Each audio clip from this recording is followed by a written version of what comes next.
Welcome back to middle education. लीजिए student, अब आपके सामने कक्षा 10वीं हिंदी का एक ऐसा प्रश्न पत्र लेकर के आ चुका हूं जिसे पढ़ के जाने के बाद डेफिनेटली आप अपने स्कूल में टॉप करने वाले हैं। देखो, अभी तक तुमको जितना पढ़ना था तुमने पढ़ लिया। अब जो कंटेंट मिडिल एजुकेशन दे रहा है उसको आप एक रिवीजन पेपर की तरह समझ के और रिवाइज करके चले जाओ। बस मैं इतना ही बोलूंगा, तुम रिवाइज करके चले जाओ, डेफिनेटली तुम्हारा नंबर सबसे अच्छा आएगा। इस बात की मैं गारंटी देता हूं। अब देखो, इसके अलावा ना तुम हमारे सोशल मीडिया पर जरूर जुड़ना। यहां पर जुड़ने से तुम्हें बहुत फायदा मिलेगा, चाहे फेसबुक हो, चाहे टेलीग्राम हो, चाहे इंस्टाग्राम। टेलीग्राम पर सीधे तौर पर मैं पीडीएफ ही दे देता हूं। फेसबुक में जुड़ोगे तो यहां पर यूट्यूब से पहले वीडियोस देखने को मिलेगा। एंड इंस्टाग्राम पर एक चैलेंज चल रहा है जो कि 30 डेज चैलेंज है, उसको मैं पूरा करता हूं। तो देखो, तुम्हारे सामने यहां पर हिंदी का प्रश्न पत्र अवेलेबल है, जो कि प्रश्न पत्र अभी अभी मेरे पास आया है। तो सारे क्वेश्चंस को अच्छे से प्रिपेयर कर लेना, कहीं ऐसा ना हो कि बाद में पश्चाताप करना पड़े। समय तुमको 3 घंटे मिलेंगे। 75 नंबर का प्रश्न पत्र रहने वाला है। निर्देश में कहता है कि सभी प्रश्न को हल करना अनिवार्य है। एंड आगे नेक्स्ट कह रहा है कि प्रश्न 1 से 5 तक तुमको वस्तुनिष्ठ प्रश्न देखने को मिलेगा। 6 से 17 तक 2 अंकीय प्रश्न रहेंगे, और यहाँ 18 से लेकर 20 तक 3 अंकीय, और इसके बाद 4 अंकीय प्रश्न देखने को मिलेगा। ये तुम्हारा निर्देश है। प्रश्न क्रमांक 1 कह रहा है, पहले मैं बता देता हूं, सारे प्रश्न को कंठस्थ दिमाग में बैठा लेना, दिमाग में बैठा ही लेना, वरना अगर लॉस हुआ तो मुझे मत बोलना।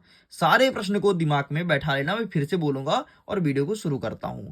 पहला नंबर कह रहा है कि तुलसीदास जी की रचित महाकाव्य कौन सा है, मतलब इनमें से कौन सी रचना तुलसीदास जी ने की है, रामायण, कवितावली, रामचरितमानस या विनय पत्रिका। लेकिन ये भी पता करना है वो महाकाव्य हो। तो इसका सही आंसर होगा ऑप्शन नंबर सा, रामचरितमानस इज करेक्ट आंसर। इसी को तुलसीदास ने खोजा है। रस से हर बार प्रश्न आता है, तुम पिछले 4 साल का पेपर उठा लेना कि शांत रस का स्थायी भाव क्या है, तो शांत का होता है निर्वेद। ठीक है, ध्यान से देखते जाना एक एक क्वेश्चन को, सारे क्वेश्चन को दिमाग में बैठा लेना। हनुमान के पूंछ में लगन न पाई आग में कौन सा अलंकार है, तो ये होगा आपका अतिशयोक्ति अलंकार। आगे देखो, नेताजी की मूर्ति पर चश्मा कौन लगाया करता था, तो कैप्टन चश्मा वाला लगाता था, उसके चश्मे की दुकान थी, वही हमेशा लगाया करता था। नेक्स्ट कहता है, गोपी किसका वियोग में व्याकुल है, तो गोपी जो है वो श्री कृष्ण के वियोग में व्याकुल है। श्री कृष्ण से अनन्य प्रेम करती थी गोपियां। आगे देखते, नेक्स्ट कहता है, बाल गोविंद भगत गद्य की किस विधा के अंतर्गत आता है, तो बाल गोविंद भगत आता है आपके रेखा चित्र के अंतर्गत। ये आपका सही उत्तर हो गया। आगे बढ़ते हैं, प्रश्न क्रमांक 2 कह रहा है, रिक्त स्थान की पूर्ति करो। देखो, पहला नंबर कहता है, आत्मकथा के कवि कौन है, तो इसका सही आंसर तुम्हें लिखना है, आत्मकथा के कवि हैं जयशंकर प्रसाद। ये आपका सही उत्तर हो जाएगा। आगे बढ़ते हैं, नेक्स्ट देखते हैं।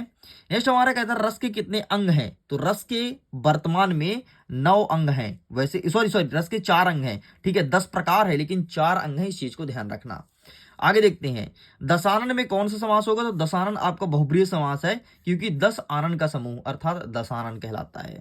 भोलानाथ का वास्तविक नाम क्या है, तो इसका वास्तविक नाम तारकेश्वर नाथ था। तो यह आपका सही उत्तर हो जाएगा। नेक्स्ट कहता है कि श्री गणेश करना का अर्थ क्या होता है, तो कोई काम जब प्रारंभ करते हैं तो बोलते हैं श्री गणेश करना। यह आपका सही उत्तर हो जाएगा। नेक्स्ट कहता है, चौपाई के प्रत्येक चरण में कितनी मात्राएं होती हैं, तो चौपाई के प्रत्येक चरण में 16 मात्राएं होती हैं। इस प्रकार से आपका 10 प्रश्न मैं कंप्लीट कर दिया हूं, 10 नंबर आपका बन गया। एक चीज आप ध्यान रखना, अगर अभी तक आपने वीडियो को लाइक नहीं किया तो प्लीज वीडियो को लाइक कीजिए, दोस्तों के साथ शेयर कीजिए, और सारे क्वेश्चन को दिमाग में बैठा लेना। अगर कल का पेपर अच्छा नहीं जाए ना तो मुझे बोलना। आगे देखते हैं, प्रश्न क्रमांक 3 कह रहा है, सही जोड़ी बना करके लिखो। देखो, कड़बी ककड़ी, तो इसका सही आंसर हो जाएगा आपका मनु भंडारी। ठीक है, तो कड़बी ककड़ी मनु भंडारी लिख देना। नेक्स्ट कहता है, सिक्किम परिधान, तो इसका सही आंसर हो जाएगा आपका महादेवी वर्मा। एक सेकंड, सॉरी हाँ, अब देखो, कड़बी ककड़ी मनु भंडारी, सिक्किम परिधान महादेवी वर्मा, उपन्यास सम्राट मुंशी प्रेमचंद्र कहलाते हैं, कामयानी लिखने वाले जयशंकर प्रसाद हैं। ठीक है, एक प्लेट सैलाब तो बाकू हो जाएगा, और ये रेखा चित्र इसका हो जाएगा आपका योग संदेश। इस प्रकार से आपका ये भी होता है कंप्लीट। आगे बढ़ते हैं, सत्य असत्य, फटाफट सारे क्वेश्चंस को देख लो फटाफट। और वीडियो को दोस्तों तक पहुंचा दो ताकि उनको भी फायदा मिल जाए और सारे क्वेश्चंस को याद करने के लिए बोल दो। देखो पहला नंबर कहता है रीति काल को श्रृंगार काल कहा जाता है, बिल्कुल सत्य है। नेक्स्ट कहता है कि महाकाव्य में जीवन की किसी घटना का वर्णन होता है, किसी घटना का नहीं बल्कि समग्र वर्णन होता है, तो असत्य है, ये खंड काव्य में होता है। ठीक है। नेक्स्ट कहता है वीर व्यक्ति अपनी प्रशंसा स्वयं करते हैं, नहीं, वीर व्यक्ति अपनी प्रशंसा स्वयं कभी नहीं करते हैं। नेक्स्ट कहता है कि स्वयं पर लिखी गई कथा को आत्मकथा कहते हैं, बिल्कुल सत्य है, नाम से स्पष्ट है, आत्मकथा, आत्म मतलब स्वयं के लिए लिखी गई कथा। नेक्स्ट कहता है बाल गोविंद भगत कबीर के गीत को गाते हैं, तो बाल गोविंद भगत बिल्कुल सही है, वो कबीर दास के गीत गाते हैं। नेक्स्ट कहता है बुद्धिस्ट मृत्यु पर श्वेत पताका फहराते हैं, तो ये आपका सही हो जाएगा। इस प्रकार से प्रश्न क्रमांक 4 तक मतलब टोटल 6 चौको 24 प्रश्न का उत्तर मैंने कर दिया कंप्लीट। चलिए पेज को पलटते हैं, आगे बढ़ते हैं नेक्स्ट क्वेश्चन की तरफ। हमारा 5वां नंबर कहता है एक वाक्य में उत्तर दीजिए। अच्छा सुनो, अगर सबके पीडीएफ को डाउनलोड करना है ना, लिंक डिस्क्रिप्शन बॉक्स में दिया गया है, इसके अलावा तुम जाकर के टेलीग्राम पर पीडीएफ डाउनलोड कर सकते हो, तो ये चीज जरूर कर लेना, वरना भाई लॉस तुम्हारा होगा, मेरा कुछ नहीं जाएगा। पहला नंबर कहता है द्विवेदी युग के प्रवर्तक कौन है, तो महावीर प्रसाद द्विवेदी है। कौन है? महावीर, ध्यान रखना, ठीक है, महावीर प्रसाद द्विवेदी। नेक्स्ट कहता है पीपर पात सरिस मंडोला में कौन सा अलंकार है, तो यहां पर है उपमा अलंकार। कौन सा है? उपमा अलंकार। नेक्स्ट कहता है कि सिक्किम में कौन सा जानवर का दूध उपयोग में आता है, तो याक का। सिक्किम में याक का दूध सबसे अधिक उपयोग में आता है, ध्यान रखना। नेक्स्ट कहता है नेता सुभाष चंद्र बोस की प्रतिमा कहां लगाई थी, तो चौराहे पर लगाई गई थी, चौराहे पर। सारे क्वेश्चन को अच्छे से याद कर लेना। शिव धनुष को किसने तोड़ा था, तो भगवान श्री रामचंद्र ने तोड़ा था, ठीक है, परशुराम वाले पाठ से है। निपात शब्द किसे कहते हैं, तो किसी शब्द में बल देना या जोर देना ही निपात शब्द कहलाता है। इस प्रकार से यहां तक हमने कर दिया अच्छे से कंप्लीट। समय बहुत कम है और हमें लगभग 10 से 15 मिनट में सारे क्वेश्चंस को कवर करना है, तो फटाफट आगे बढ़ते हैं और प्रश्न क्रमांक 6 को देखते हैं। 6वां नंबर कहता है प्रयोगवाद काल की कोई दो विशेषता लिखिए। एंड अथवम कहता है कि छायावाद के कोई दो कवि का नाम तथा उनकी एक एक रचना लिखना है। तो आइए मैं दिखा देता हूं फटाफट इसका सही आंसर क्या होगा। तो इसके लिए हमें जाना पड़ेगा बुक में, तो एक सेकंड वेट करना, मैं सारे आंसर को तुम्हारे सामने रखूंगा और जल्दी जल्दी रखूंगा, स्पीड में रखूंगा, ठीक है। चलो पहला क्या बोला है, प्रयोगवाद। तो प्रयोगवाद आपके सामने ये प्रगतिवाद है, ठीक है, और ये रहा प्रयोगवाद, ठीक है। इसकी क्या पूछा है, विशेषताएं। तो ये देखो दो विशेषता लिखा गया, फटाक से इसका स्क्रीनशॉट ले लो, समय कम है भाई, ठीक है। आगे देखते हैं छायावाद के दो कवि का नाम तथा उसकी एक रचनाएं। सारे क्वेश्चंस को रट ही लेना, ठीक है, बाद में पश्चाताप ना करना पड़े तुमको। तो ये दो कवि और इनकी रचनाएं, यहां पर से तुम इसका फोटो ले सकते हो। आगे बढ़ते हैं सूर्यदास और सूर्यकांत त्रिपाठी निराला की काव्यगत विशेषताएं। तो देखो इसका लिंक मैं डिस्क्रिप्शन बॉक्स में दे दूंगा, जितने भी आपके कवि हैं, लेखक हैं, सबका बाकायदे मैं पीडीएफ बना के रखा हूं, तो सीधे तौर पर तुम पीडीएफ ही डाउनलोड कर लेना और जो जो तुम्हारे एग्जाम में आ रहा है वो डाउनलोड कर लेना, बाकी सब डाउनलोड मत करना, ठीक है। तो सूर्यदास सूर्यकांत त्रिपाठी निराला का मैं दे दिया हूं, जा करके डिस्क्रिप्शन बॉक्स में देख लो, बढ़िया लिखा है कवि का नाम, और उनके नाम के सामने क्लिक करो, पीडीएफ आ जाएगा, देख लो। नेक्स्ट कहता है 8 नंबर कि लक्ष्मण ने वीर योद्धा की क्या क्या विशेषता बताई है। तो आइए फटाफट देख लेते हैं कि वीर योद्धा की क्या क्या विशेषता बताई लक्ष्मण ने, ठीक। तो ये रहा इसका आंसर, लीजिए ये रहा आंसर, फटाक से इसका स्क्रीनशॉट ले लो, ठीक है, पूरा पूरा आंसर देख सकते हो, ये रहा, दैट्स इट। चलो साइड करते हैं। नेक्स्ट कहता है अथवा कहता है कवि नागार्जुन ने बच्चों की मुस्कान को दंतुरित क्यों कहा है और इस मुस्कान की कोई एक विशेषता बतानी है। तो आइए फटाफट इसका भी आंसर देख लेते हैं कि क्यों दंतुरित कहा है और मुस्कान की विशेषता क्या कहना चाहता है। तो ये रहा भाई साहब इसका आंसर, प्लीज इसका भी फोटो खींच लीजिए। साइड करते हैं। नेक्स्ट कह रहा है हमारा प्रश्न क्रमांक 9, महाकाव्य और खंड काव्य में दो अंतर पढ़ लेना। कल का ये मत बोलना कि सर आपने हमें बताया और हमने पढ़ के नहीं गए, हम ओवर कॉन्फिडेंट में थे, होशियारी में थे, इस चक्कर में हमारा लॉस हो गया। भाई लॉस होगा तो इसकी भरपाई तुम ही करोगे। ये रहा खंड काव्य और महाकाव्य में अंतर, तो इसका स्क्रीनशॉट ले लो जल्दी से, ये लो, ठीक है। चलो साइड करते हैं। नेक्स्ट कहता है कि खंड काव्य किसे कहते हैं, किन्हीं दो खंड काव्य का नाम एवं रचयिता सहित लिखना है। अब खंड काव्य किसे कहते हैं ये चीज पूछा है, तो आओ फटाक से ये भी देख लेते हैं। तो ये रहा महाकाव्य खंड काव्य में अंतर, ये रहा खंड काव्य, ठीक है। खंड काव्य किसे कहते हैं, पूरा पूरा आंसर लिखा गया, स्क्रीनशॉट ले लो। और ये रहा रचयिता, मैथिली शरण गुप्त, नरोत्तम दास, देख पा रहे हो ना, बस यही तुम्हें लिखना है। तो दो लिखना, अपने हिसाब से छांट लेना जो तुमको सरल लगे। 10वां नंबर कहता है हास्य रस की परिभाषा उदाहरण सहित लिखना है। प्रश्न क्रमांक 10 कहता है, ठीक है। तो आइए देख लेते हैं हास्य रस। तो ये रहा तुम्हारे सामने हास्य रस, ठीक है, इसका परिभाषा रहा और ये रहा उदाहरण। इस दौड़ धूप में क्या रखा, आराम करो आराम जिंदगी की कुंज है, इससे न तपेदिक होती है, आराम सुधा की एक बूंद तन में दुबलापन खोती है, इसलिए तुझे समझता हूं मेरे अनुभव से काम करो, कुछ काम करो, जीवन में रहना है तो आराम करो, ठीक है। नेक्स्ट अथवा कहता है कि संचारी भाव और स्थायी भाव में कोई दो अंतर बताना है। तो संचारी भाव और स्थायी भाव में अंतर, तो ये रहा तुम्हारे सामने। बहुत सारे अंतर है भाई, तो कोई दो अंतर तुम अपने हिसाब से लिख लेना जो तुमको ठीक ठाक लगे। चलिए साइड करते हैं। नेक्स्ट कहता है हमारा प्रश्न क्रमांक 11, चौपाई छंद को उदाहरण सहित समझाइए। क्या होता है चौपाई छंद, इसको हमें समझाना है विथ एग्जाम्पल। तो ये रहा चौपाई तुम्हारे सामने है, इसका फोटो खींच लो और अच्छे से प्रिपेयर कर लो। आगे बढ़ते हैं। अथवा कहता है कि अतिशयोक्ति अलंकार को उदाहरण सहित समझाओ। अतिशयोक्ति अलंकार, ठीक है, तो आइए फटाफट दिखाते हैं अतिशयोक्ति अलंकार। तो ये उपमा रहा और ये रहा अतिशयोक्ति अलंकार, ठीक। ये हनुमान के पूछ में लगन न पाई आग, लंका सारी जर गए निशाचर भाग, यही तो है अतिशयोक्ति अलंकार। सॉरी सॉरी सॉरी, अनुयोक्ति पूछा है, सॉरी ये नीचे अनुयोक्ति, ठीक है, अतिशयोक्ति नहीं अनुयोक्ति पूछा है। ये लो फोटो खींच लो। आगे बढ़ते हैं। नेक्स्ट 12 नंबर कहता है कि आत्मकथा एवं जीवनी में कोई दो अंतर लिखो। फटाफट देखो भाई, समय कम है, सारे क्वेश्चन को अच्छे से प्रिपेयर कर लेना। आत्मकथा और जीवनी में अंतर, ये रहा तुम्हारे सामने, जीवनी और आत्मकथा में अंतर पूछा है ना, ये रहा, इसका भी फोटो खींच लो। आगे बढ़ते हैं। नेक्स्ट कहता है उपन्यास और कहानी में अंतर, तो ये भी यहाँ पे दिया है उपन्यास और कहानी में अंतर, इसका भी फोटो खींच लीजिए। चलिए आगे बढ़ते हैं। यशपाल और मनु भंडारी, ये सब लिंक डिस्क्रिप्शन बॉक्स में डाउनलोड कर लो। शीला अग्रवाल कौन थी और उनका मनु भंडारी पर क्या प्रभाव पड़ा, तो आइए इसका भी आंसर दिखा देते हैं फटाफट, ठीक। तो इनका आंसर, एक सेकंड वेट करिएगा, ये रहा, ठीक। शीला अग्रवाल कौन थी, क्या प्रभाव पड़ा, यहाँ पर लिखा है, इतना फोटो क्लिक कर लिए। अब देखो पेज को पलटता हूं और ये रहा अंतिम वाला। चलिए इस प्रकार से कंप्लीट होता है। आगे बढ़ते हैं। अथवा कहता है लखनवी अंदाज पाठ के पाठ में किस पर और क्या व्यंग किया गया है। लखनवी अंदाज वाले पाठ में, ठीक है, क्या व्यंग किया गया है, ये प्रश्न पूछा है। तो आइए मैं दिखा देता हूं, ये रहा है आपके सामने इसका आंसर, ठीक है। तो इसका फोटो खींच लीजिए। चलिए आगे बढ़ते हैं, ये कंप्लीट हो गया पूरा पूरा। आगे देखते हैं। प्रश्न क्रमांक 15 कह रहा है कि निम्नलिखित शब्दों का समास विग्रह करो। पंचवटी, तो 5 वृक्षों का समूह। अजन्मा मतलब जिसका जन्म ना हुआ हो, और नीलकमल मतलब नीला है जो कमल, ठीक, यही लिखना था।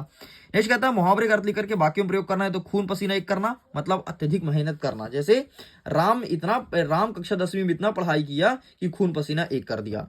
आंखों का तारा मतलब अत्यधिक प्रिय होना। राम नाम का बच्चा अपने स्कूल के मैडम के आंखों का तारा है, ठीक है। आगे देखते हैं 16 नंबर। अर्थ के आधार पर वाक्य कितने प्रकार के होते हैं, किन्हीं दो के उदाहरण लिखो। मतलब कितने प्रकार के होते हैं पहले ये बताना है, फिर आपको दो प्रकार बताना है कि दो प्रकार ये है, ठीक। तो आइए फटाफट देख लेते हैं। अर्थ के आधार पर वाक्य होते हैं आपके 8 प्रकार के, ठीक है, 8 प्रकार के होते हैं, और दो देख लो, निषेधवाचक, आज्ञावाचक, प्रश्नवाचक, इच्छावाचक, संदेहवाचक, विस्मय और संकेतवाचक। जो अच्छा लगे लिख देना, समय कम है, पूरा कवर करना जल्दी से। अथवा कहता है कि संधि किसे कहते हैं, स्वर संधि के कोई दो उदाहरण दीजिए। तो संधि किसे कहते हैं, प्रश्न पूछा है ना, तो आइए दिखा देते हैं कि क्या होता है संधि। ये लिखा है संधि, जब दो या दो से अधिक वर्णों को आपस में मिलाते हैं तो उनसे जो विकार निकलता है उसे संधि कहते हैं। ये 3 प्रकार का होता है, स्वर, व्यंजन और विसर्ग, ठीक। तो ये रहा, इसका फोटो क्लिक कर लीजिए। चलिए इसे साइड करते हैं। नेक्स्ट क्वेश्चन देखते हैं। 17 नंबर कहता है कि माता का आंचल पाठ के आधार पर शिशु का नाम भोलानाथ कैसे पड़ा। वाह क्या गजब प्रश्न पूछा यार, ठीक। तो आइए फटाफट इसका भी आंसर दिखा देता हूं मैं। तो ये रहा तुम्हारे सामने इसका आंसर, ये रहा, शिशु का नाम भोलानाथ कैसे पढ़ा, इसका फोटो खींच लो और बढ़िया अच्छे से प्रिपेयर कर लो। आगे बढ़ते हैं। नेक्स्ट कह रहा है हमारा प्रश्न क्रमांक 17 का था, कवि लोग स्टाम्प के लिए प्रसिद्ध हैं। भाई इसका आंसर मुझे नहीं मिला, नए पैटर्न के आधार पर क्वेश्चन है, नहीं पता कहां से पूछा है। 18 नंबर कहता है कि काव्यांश का संदर्भ प्रसंग सहित भावार्थ लिखना है। एक के नहीं, छो के नहीं, ढेर सारी नदियों के पानी का जादू, ये वाला प्रश्न पूछा है। तो आइए फटाफट इसका आंसर मैं दिखा देता हूं। तो ये रहा इसका आंसर, ठीक है, एक के नहीं, यही वाला प्रश्न है ना, तो ये रहा, ठीक। इसका ये रहा संदर्भ आपके सामने, ये रहा प्रसंग और ये रहा भावार्थ। बस इतना लिख के कंप्लीट करेंगे। साइड करते हैं। नेक्स्ट क्या कहता है अथवा में कि छोटे से जीवन को कैसी बड़ी कथा आज कहूं, क्या यह अच्छा नहीं औरों का सुनता मैं मौन रहूं। ये चीज पूछा है ना, तो आइए फटाफट इसका भी दिखा देता हूं। सारे क्वेश्चंस को अच्छे से प्रिपेयर कर लेना, सारे क्वेश्चंस को अच्छे से प्रिपेयर कर लेना, क्योंकि बहुत सारे जिला में सेम टू सेम यही प्रश्न पत्र रिपीट होने वाला है, इस चीज को ध्यान रखिएगा। चलो अच्छा सॉरी, अभी आधा हुआ ना, थोड़ी सी और बाकी है, इसका भी स्क्रीनशॉट ले लो, ये रहा। चलो साइड करें। नेक्स्ट कहता है 19 नंबर, अब तुमको गद्यांश का संदर्भ प्रसंग सहित भावार्थ बताना है। तो आप फटाफट गद्यांश देख लेते हैं। गद्यांश में बाल गोविंद भगत वाले पाठ से है, तो ये रहा तुम्हारे सामने बाल गोविंद भगत वाले पाठ का गद्यांश, इसका भी फोटो क्लिक कर लो। लो फटाफट लो, बस इतना लिखना है, ठीक है, व्याख्या तक। एंड अथवा क्या कहता है, यह पितृ गाथा मैं इसलिए नहीं गा रही हूँ। ठीक है, ये वाला पूछा गया है, तो ये वाला भी दिखा देते हैं ये किस पार्ट से है। तो ये लिया गया है आपके एक कहानी यह भी वाली पार्ट से लिया गया है, 2023 में पूछा है, बहुत इंपॉर्टेंट क्वेश्चन है। ठीक है, साइड करते हैं एंड थोड़ी और बचा है तो आप इसका फोटो खींच लो। चलिए जी आगे बढ़ते हैं। नेक्स्ट कह रहा है प्रश्न क्रमांक 20, पुस्तक सच्ची मित्र होती है, इस पर अनुच्छेद लिखना है कि पुस्तक हमारी सच्ची मित्र है। तो इसका आंसर आप स्वयं फाइंड करिएगा, मिडिल एजुकेशन के पास अवेलेबल नहीं है। ठीक है, कंप्यूटर आज की आवश्यकता, इसका भी आंसर हमारे पास नहीं है, तो इसका भी आंसर आप स्वयं फाइंड करेंगे। चलो आगे बढ़ते हैं। प्रश्न क्रमांक 21 नंबर कहता है कि गद्यांश को पढ़ना है और प्रश्न का उत्तर देना है। ठीक, तो कोशिश करने वालों कभी हार नहीं होती, लहरों से डरकर नौका पार नहीं होती, नन्ही चींटी जब दाना लेकर चलती है, चढ़ती दीवारों में 100 बार फिसलती है, मन का विश्वास रंगों में साहस भरता है, चढ़कर गिरना गिरकर चढ़ना नहीं अखरता है, आखिर उसकी मेहनत बेकार नहीं होती, कोशिश करने वाले को कभी हार नहीं होती। अब देखो, चींटी की मेहनत बेकार क्यों नहीं होती है? क्योंकि वो बार बार कोशिश करती है, बार बार प्रयास करती है। ठीक है, कोशिश का पर्यायवाची क्या होगा? तो कोशिश का मतलब होगा प्रयास करना। नेक्स्ट कहता है कि उपयुक्त काव्यांश का उचित शीर्षक क्या है? तो उचित शीर्षक है कि कोशिश करने वाली कभी हार नहीं होती। और विश्वास का विलोम क्या है? तो विश्वास का विलोम है आपका अविश्वास। ले भाई पूरा कंप्लीट हो गया। आगे ध्यान सुन लिए ना, अब लिख लेना, तुम वीडियो को बैक करके सुन लो, इतना समय नहीं है कि मैं एक एक चीज को समझाऊं, समझ रहे हो ना बात को, क्योंकि अभी अभी मिला है भाई साहब, तो जल्दी से पढ़ा देता हूं। अथवा देख लो, स्वार्थ और परामर्थ मानव की दो प्रवृत्तियां हैं, हम अधिकतर सभी कार्यों के लिए सभी कार्य अपने लिए करते हैं, पर के लिए सर्वस्व बलिदान करना ही सच्ची मानवता है, यही धर्म है, यही पुण्य है, इसे ही परोपकार कहते हैं। प्रकृति हमें निरंतर परोपकार का संदेश देती है, नहीं दूसरों के लिए बहती है। वृक्ष मनुष्यों को छाया और फूल आंधी वर्षा और तूफानों पर अपना सब कुछ बलिदान कर देती है। गद्यांश का उचित शीर्षक क्या है? तो शीर्षक हो गया आपका स्वार्थ और परामर्थ, ही हो गया पहले का उत्तर। सच्ची मानवता क्या है? सच्ची मानवता यही है, दूसरों की भलाई करना, सर्वस्व बलिदान कर देना। ठीक है, ये रहा दूसरे का उत्तर। नेक्स्ट कहता है, वृक्ष हमें परोपकार का संदेश कैसे सिखाते हैं? वृक्ष हमें छाया देता है, देखो छाया देता है, फूल देता है, आंधी वर्षा तूफान में के लिए सब कुछ बलिदान कर देता है। ये हो गया दूसरे का उत्तर, तीसरे का उत्तर। और गद्यांश का सारांश क्या है? सारांश मतलब इसको पढ़ लो अपनी भाषा में, और जो तुमको समझ में आए वो लिख दो, यही उसका सारांश है। आगे देखते हैं, 22वां नंबर कह रहा है कि अपने प्राचार्य महोदय को शाला शुल्क मुक्ति के लिए आवेदन पत्र लिखो। और अथवा कहता है कि बड़े भाई के विवाह पर मित्र को आमंत्रण पत्र लिखिए। तो आइए फटाफट मैं दिखा देता हूं, सबसे पहले ऊपर वाला, फिर आपको दिखाएंगे नीचे वाला। ठीक है, तो वेट करिएगा। ये रहा है आपके सामने, लीजिए। सबसे पहले शाला शुल्क मुक्ति कह रहा है ना, तो ये रहा शाला शुल्क के लिए। ठीक है, इसका फोटो खींच लो फटाक से। चलो साइड करते हैं। नेक्स्ट आपसे क्या पूछा है? एक और कहता है बड़े भाई के लिए, बड़े भाई के मित्र के लिए। ठीक, बड़े भाई के ब्याह हो रही है तो दोस्त को बुलाने के लिए। तो ये रहा बड़े भाई की शादी के लिए, तो इसका भी फोटो खींच लो।